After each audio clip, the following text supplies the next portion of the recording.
Yeah. That's how work feels. Oh, welcome. Do you need a few minutes? Would you like to kick us off if that's okay? Hi.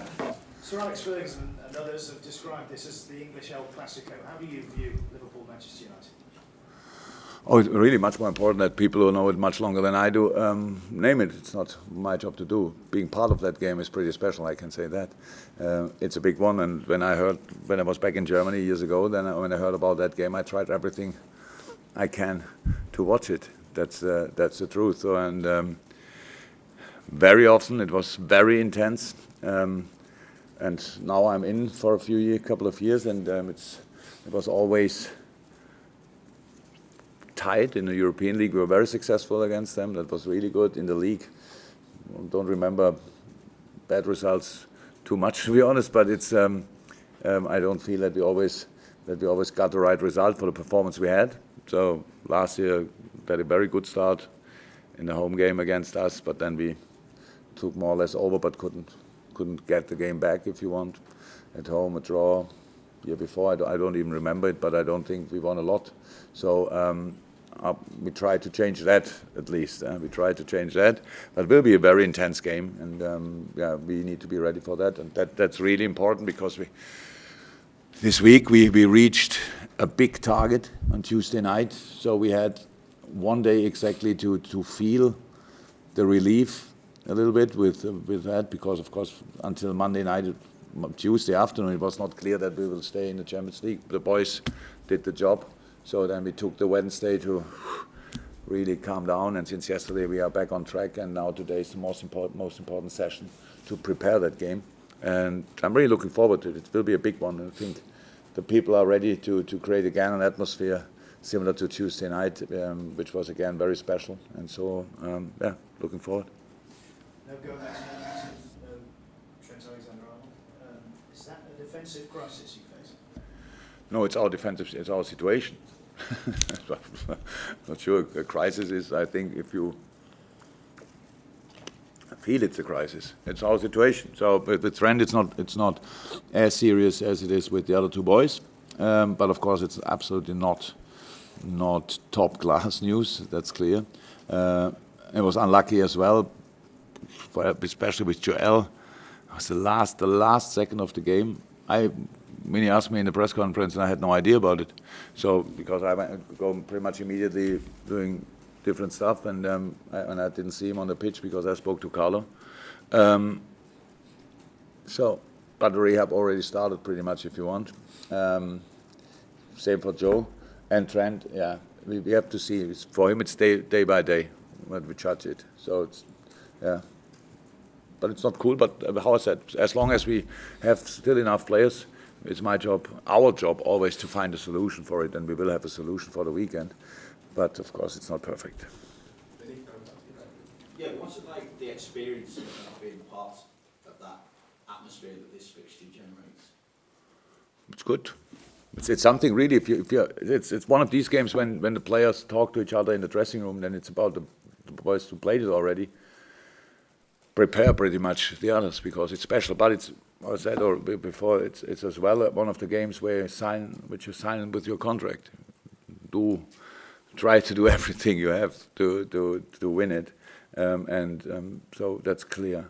No, it's an absolutely big one. It's historical wise a big one, and if Alex Ferguson says it's a British El Clasico, then I'm really blessed because I was already part of the German El Clasico. So no, it's a cool game. With United being 16 points behind you now, does that rule them out of the title race?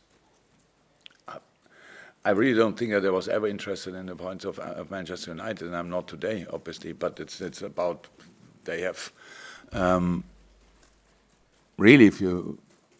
I don't read too much what you write, obviously, but of course I'm aware of the criticism and all that stuff. But when we make the analyze and switch off the sound, there's a lot of quality. There's a lot of quality. There's speed. There's technique. There's physical strong. They have pretty much everything. They have still De Gea in the goal. That's unbelievable. So and all this stuff. So they have strikers. They can switch between Rashford, Lukaku, and others. They have Lingard. They have Martial. They have unbelievable quality. So we don't judge the points they have. We judge the quality they have, and be prepared for that. That's all. You also have a World Cup winner in Paul Pogba. I just wondered, do you see United as a more difficult proposition with Pogba in the side or without? I don't actually know what to ask Jose Mourinho about players from us. Did somebody ask him what he thinks about Gini Wijnaldum? I wouldn't think so. I'm 100% sure not. So because nowadays I don't. What can I can really. Paul Pogba is a world-class player. That's all I can say. So and he's a Man United player. That's all. So I think we should prepare for him as well. Staying with Paul Pogba is a bit cheeky, but is he the type of player that you would like to manage, given the opportunity should that ever happen? You know better than I what happens if I give an answer to that question.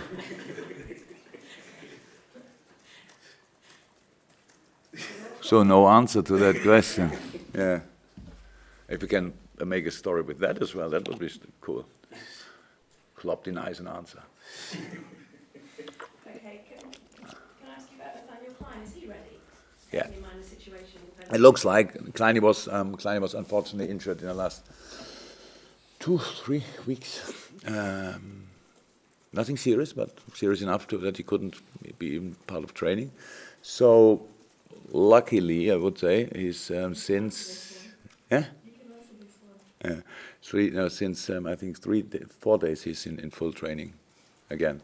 So that's good. Is he ready for 90 minutes? I don't know, but is he ready? Yes.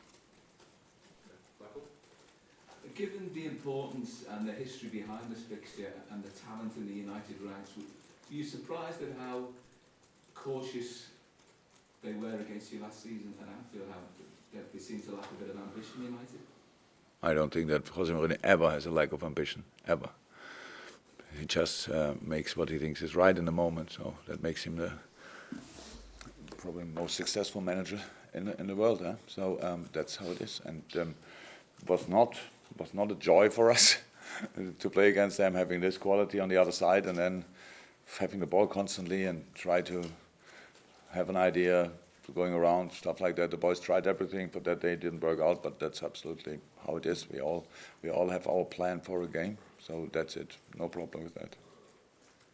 In a fixture of this nature, how important do you think somebody like Jurgen and Shaqiri could be for you? And have you been, even yourself, obviously somebody you wanted to bring in, so you know about his quality, have you been surprised at how quickly he's adapted to what you want from him?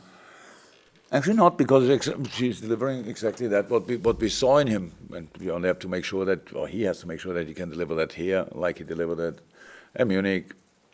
Maybe not that often in Milan, but I didn't watch him that often. And at Stoke, so that's how it is. He's a top-class player. And no, I'm not surprised. Carl, the back of the room. The last two home games against United have been goalless draws. And against City, similar. And before that, we lost 1-0, right? When Wayne Rooney. So, it's time. I know.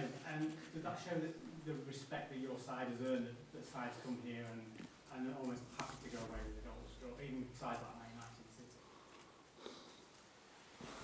They have our situation. I don't know what other teams make of our situation. In fact, we have to ask them.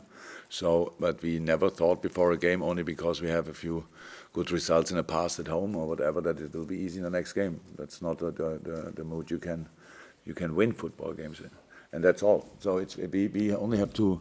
It's a typical situation. Look at it. You here, it's probably, I don't know exactly how the atmosphere was in the Man United press conference, but here it's rather positive. You're looking for things to talk about. We have no problems. So we have a few injuries, but apart from that, everything's positive. On the other hand side, it looks like, it's not the best mood. Lost the last Champions League game and stuff like that. You all prepare with that atmosphere. You all prepare.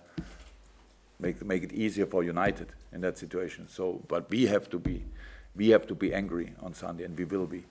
We fight for our points. It's not that there's anything, we don't sort problems for others or whatever. We have our own problems, we have our own targets, and we go for them. That's all. But with all of this kind of questions where I think, why we are talking about that? Because we don't have something to talk about, obviously. You want to talk with me about Man United. So that's the interesting stuff. So, and that's, you prepare already the stories for Monday. So, and our job is that you have to write on Sunday the right stories, Sunday night. Just on Klein, you said he trained for 4 to 4 days and fine, but I think they played 6 games in 18 months. Does that make a difference? Klein is a very experienced player, so yeah, is it perfect? No. But is he experienced enough to do it? Yes, 100%.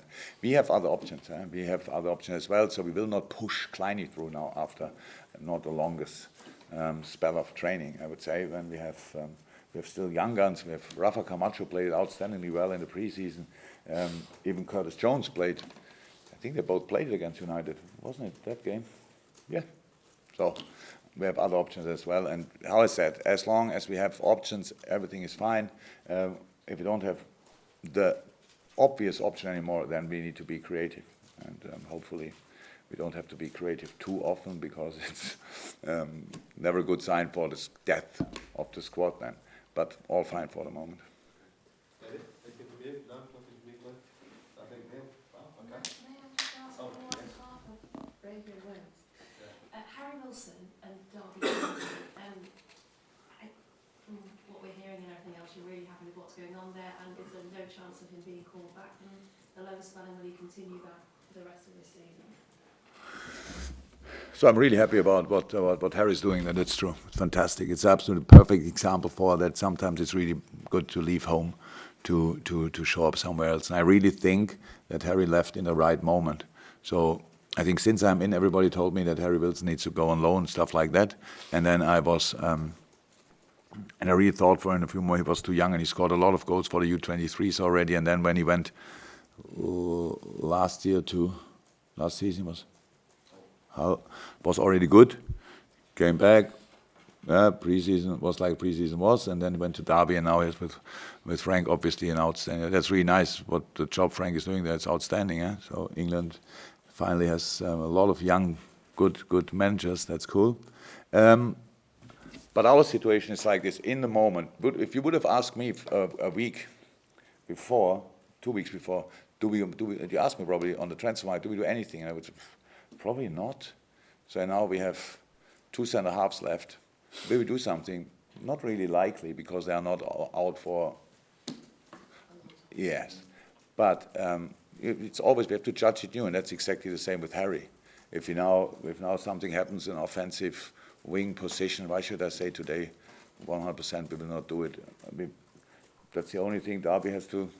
They accept it in the moment they sign the contract, so they have to wait until the last second and we can decide. So, but we don't want to take him away. Only if we really need him, then we would trigger that option. Otherwise, he's there, and it's in a fantastic team. I like watching them. How they played against United, that would have been a role model game. And it was not because United was weak, that was because Derby was outstanding. And so, yeah, all good. Thank you, guys. Thank you. Welcome.